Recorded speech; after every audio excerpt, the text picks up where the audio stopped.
प्रशासनातले श्रीकृष्णरूपी विठ्ठल पांचाळ साहेब यांनी दिलासारूपी प्रसाद आम्हाला द्यावा। आमची अशी मागणी आहे की 18 तारखेच्या आत जोपर्यंत सभागृह चालू आहे त्या आतच आम्हाला तुम्ही दिलासा दिला पाहिजे, आमच्या मागण्या मान्य केल्या पाहिजे। आमच्याबरोबरच व्यापारी, उद्योजक, विविध समाजाचे समाज संघटनांचे पदाधिकारी सगळे रस्त्यावर उतरायची भाषा करू लागले। 16 तारखेनंतर आम्हीही उग्र स्वरूपाचं आंदोलन करू।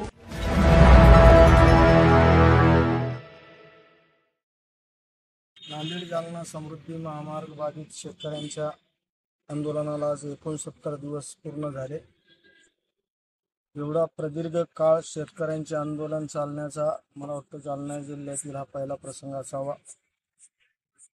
आंदोलन किती काळ चालावं हे सगळं जसं आंदोलकांच्या हातात असतं तसं हे शासन प्रशासनाच्याही हातात असतं।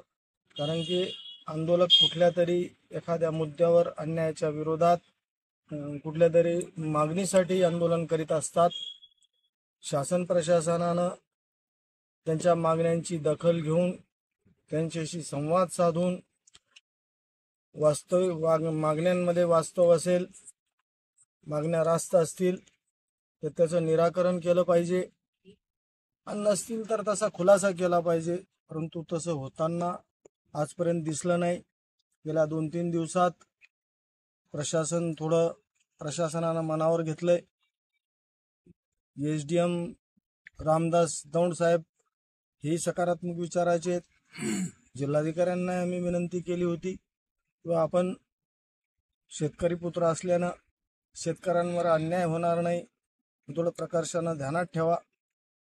काही गोष्टी आपण आपल्या अधिकारात जे विशेष अधिकार असतो जिल्हा न्यायदंडाधिकारी म्हणून तो वापरावा आणि जरच चौकटीतच बसाल नसेल तर चौकट वाढविण्याच्या दृष्टीनं सध्या विधानसभेचं अधिवेशन चालू आहे, सभागृह पुढे मांडावं आणि त्याच्यातून सोडवणूक व्हावी अशी आम्ही विनंती केली होती। त्यानिमित्तानं बैठकांचं सत्र सुरू जरी झालं असलं तरी अद्याप जसं आता आज महाराज आले त्यांनी पंढरपूरच्या विठ्ठलाचा प्रसाद आम्हाला दिला, तसं प्रशासनातले श्रीकृष्णरूपी विठ्ठल पांचाळ साहेब यांनी दिलासारूपी प्रसाद आम्हाला द्यावा आणि हा प्रश्न त्यांच्या अखत्यारीतीलच आहे असं मला वाटतं। तो सोडवण्याच्या दृष्टीनं त्यांनी ह्या आठवड्यात मला प्रयत्न करावेत। आता का 2-3 दिवस कामकाजाचे राहिलेत, त्यानंतर पुढच्या आठवड्यात सभागृह किती दिवस चालतं सांगता येत नाही।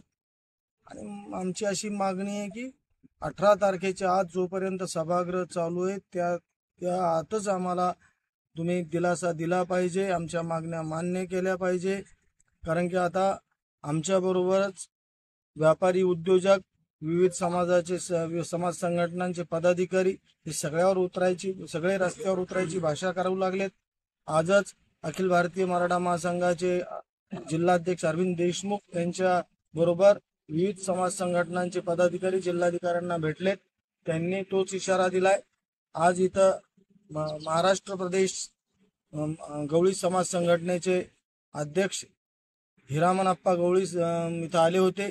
त्यांच्याबरोबर जवळपास गवळी समाजाचे विविध पदाधिकारी, जवळ 50च्या वर पदाधिकारी इथं आले होते। त्यांनी आपल्या आंदोलनाला जाहीर पाठिंबा दिलाय आणि हे पण आश्वासित केले की आम्ही उद्या जिल्हाधिकाऱ्यांची भेट घेऊ, त्यांना 16 तारखेचा अल्टिमेटम देऊ, 16 तारखेला आम्ही रस्त्यावर उतरू। तर मला या निमित्तानं शासन प्रशासनाला परत एकदा सांगायचं की 16 तारखेनंतर आम्हीही उग्र स्वरूपाचं आंदोलन करू, ते नंतर कुठेही थांबणार नसेल। आणि सगळ्या संघटना, सगळे व्यापारी, सगळेच जर रस्त्यावर उतरले तर कायदा व सुव्यवस्थेचा प्रश्न निर्माण होऊ शकतो। ते होऊ द्यायचं नसेल तर हा प्रश्न तातडीनं मार्गी लावावा। या निमित्तानं सभागृहाला आमदार अर्जुनराव खोतकर याचं उत्तर मिळालं पाहिजे आणि तुमच्या हातून हा प्रश्न मार्गी लावला पाहिजे एवढी विनंती करतो।